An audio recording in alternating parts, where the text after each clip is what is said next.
Welcome to MJ channel. இன்னைக்கு நம்ம channel என்ன பார்க்க போறோம் அப்படின்னு சொல்லிட்டு பார்த்தீங்கன்னா, சமூக வலைதளங்கள்ல ஒரு ட்ரெண்டிங்காக பரவிட்டு வருது. ஸோ அசோக் ஸ்ரீநிதி வந்து தாக்கப்பட்டார் அப்படின்னு சொல்லிட்டு நேற்று நீங்கள் நியூஸில் பார்த்துருப்பீங்க. ஸோ அந்த நியூஸில் வந்து பார்த்தீங்கன்னா, அசோக் ஸ்ரீநிதி வந்து மைவி திரேஸ் முப்பர் தான் வந்து என்ன தாக்குனாங்க அப்படின்னு சொல்லிட்டு ஒரு சில பேரும் சொல்லிக்கிட்டு இருந்தாங்க. ஸோ அதை பற்றி இப்போ நம்ம டீட்டெயிலாக இந்த வீடியோவில் நம்ம பேச வந்திருக்கிறோம். ஸோ இதில் பின்னணியில் பார்த்தீங்கன்னா நிறைய விதமான சூழ்ச்சிகளும் பிரச்சனைகளும் இருந்துகிட்டு இருக்குது. ஸோ அது என்னங்கிறதெல்லாம் நம்ம வீடியோக்களுக்கு டீட்டெயிலாக பார்க்கலாம். நம்ம வீடியோவை ஸ்கிப் பண்ணாம ஃபுல்லாக பாருங்க. நம்ம சேனல் ஃபர்ஸ்ட் ஆஃப் சப்ஸ்கிரைப் பண்ணுங்க, பக்கத்தில் இருக்க பெல் ஐகானை கிளிக் பண்ணுங்க. வாங்க வீடியோக்களுக்கு டீட்டெயிலாக பேசலாம்.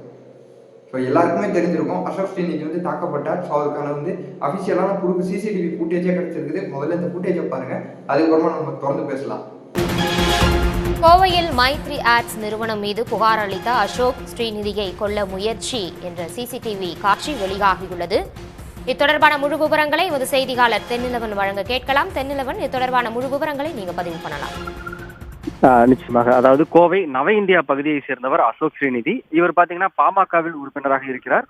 மேலும் பாத்தீங்கன்னா கோவையில அதாவது ஆன்லைன் செயலி மூலமாக மைவி3 ஆட்ஸ் என்ற நிறுவனம் அந்த எம்எல்எம் முறையில வந்து பொதுமக்களிடம் முதலீடு செய்ய கோரி பல கோடி ரூபாய் மோசடி செய்ததாக அவர் ஏற்கனவே கோவை மாநகர குற்றப்புலனாய்வு போலீஸ்ல வந்து புகார் அளித்திருந்தாரு.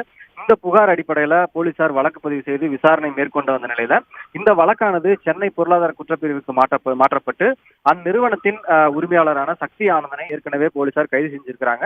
இந்த நிலையில மைவி3 ஆட்ஸ் தொடர்பாக இவர் புகார் அளித்த காரணத்தினால தொடர்ந்து அந்த மைவி3 ஆட் நிறுவனம் வச்சிருக்கக்கூடிய அந்த யூடியூப் பக்கத்துல அசோக் ஸ்ரீநிதி குறித்தான வீடியோக்களை பதிவிட்டு வந்தாங்க.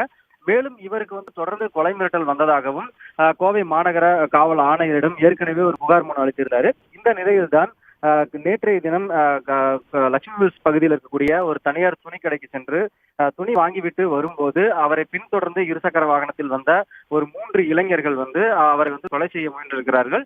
அங்கிருந்து தப்பி சென்ற அசோக் ஸ்ரீநிதி உடனடியாக ரேஸ்கோர்ஸ் காவல் நிலையத்துல புகார் அளிக்கிறாரு. அந்த புகார் அடிப்படையில போலீசார் வழக்கு பதிவு செய்து சிசிடிவி காட்சிகளை வைத்து விசாரணை வந்து துவங்கி இருக்கிறாங்க. ஸோ எல்லாருமே இந்த ஃபுட்டேஜை பார்த்துருப்பீங்கன்னு நினைக்கிறேன். ஸோ இது வந்து அசோக் ஸ்ரீநிதி வந்து தாக்கப்பட்டிருக்காரு. ஸோ இதில் நியூஸ் சேனலு மீடியா சேனலில் என்ன சொல்கிறாங்கன்னு பார்த்தீங்கன்னா, ஸோ அவங்களுக்கு கண்டென்ட் வேணும் அப்படிங்கிறதுக்காக பார்த்தீங்கன்னா மைவி3 ஆட்ஸ் மெம்பர் தான் பார்த்தீங்கன்னா ஸோ காசு கொடுத்து அவங்க தாக்கிறதுக்கு முயற்சி செஞ்சுருக்காங்க அப்படின்னு சொல்லிட்டு சொல்லியிருக்கிறாங்க.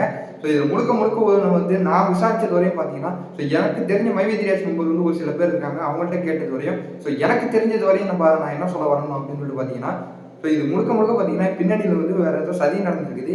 ஏன்னா இந்த ஆகஸ்ட் 15க்குள்ள பார்த்தீங்கன்னா சக்தி அண்ணன் வெளியே வந்துருவாரு அப்படின்னு சொல்லிட்டு நமக்கு தெரிய வந்திருக்குது.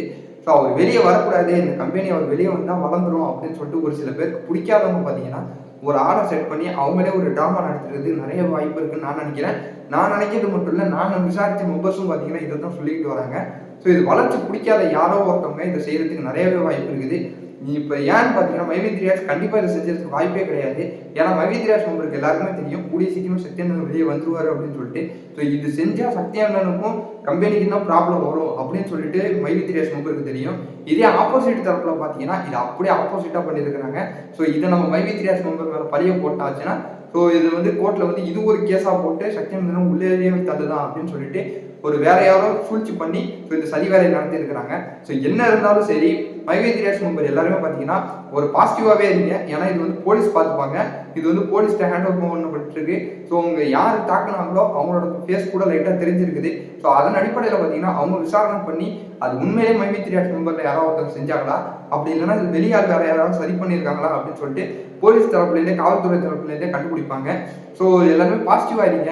இது வந்து முழுக்க பார்த்தீங்கன்னா இது சக்தி அண்ணனுக்கு எதிராகவே நடந்துகிட்டு இருக்கு அப்படின்னு சொல்லிட்டு நமக்கு தெரிய வருது. ஏன்னா இவ்வளோ நாள் நடக்காத பிரச்சனை இந்த மாதம் ஆரம்பிச்சதுக்கு அப்புறம் நடக்கணும்னா அதுக்கு ஒரு ரீசன் இருக்குது. ஸோ இது வந்து பார்த்தீங்கன்னா பலரோட சூழ்ச்சியில் நம்ம இருந்துகிட்டு இருக்கோம். ஸோ மைவி3 ஆட்ஸ் மெம்பர் எல்லாமே பார்த்தீங்கன்னா தொடர்ந்து சப்போர்ட் பண்ணிக்கிட்டே இருங்க. வேற எதுவும் பண்ண வேணாம், பொறுமையாகவே இருங்க. கூடிய சீக்கிரமே சக்தி அண்ணன் வெளியே வந்துருவாரு. அவர் வெளியே வந்துட்டாருன்னா எல்லாரோட பிரச்சனைகளும் சால்வ் ஆகும். இதை பற்றி பல பேர் பல குழப்பத்தில் இருக்கீங்க, பயப்படவே வேணாம். இதை பற்றி பார்த்தீங்கன்னா போலீஸ் தரப்பில் விசாரிச்சுக்கிட்டு தான் இருக்கிறாங்க. கண்டிப்பாக பார்த்தீங்கன்னா இன்னும் கூடிய சீக்கிரத்தில் பார்த்தீங்கன்னா குற்றவாளி யாருன்னு சொல்லிட்டு கண்டுபிடிச்சிருவாங்க. கண்டுபிடிச்சா உங்களுக்கு தக்க தண்டனையும் வழங்கணும் அப்படின்னு சொல்லிட்டு மைவி3 ஆட்ஸ் சார்பாகவும் நானும் கேட்டுக்கிறேன். ஸோ இந்த வீடியோ பார்த்தீங்கன்னா உங்கள் ஃப்ரெண்ட்ஸ் நம்ம எல்லாருமே ஷேர் பண்ணுங்க. ஸோ யாரும் குழப்பத்தில் இருக்கவங்க எல்லாருமே பாசிட்டிவாகவே இருங்க. இந்த வீடியோ போடுறதுல நான் உங்களுக்கு ரொம்பவே சந்தோஷம் அடைகிறேன். ஸோ இந்த வீடியோ மாதிரி வேற ஏதாவது வீடியோ கிடைச்சா நான் உங்களுக்கு உடனே தெரியப்படுத்துறேன். இதே மாதிரி சூப்பரான வீடியோவோட நான் உங்களை அடுத்து வந்து சந்திக்கிறேன்.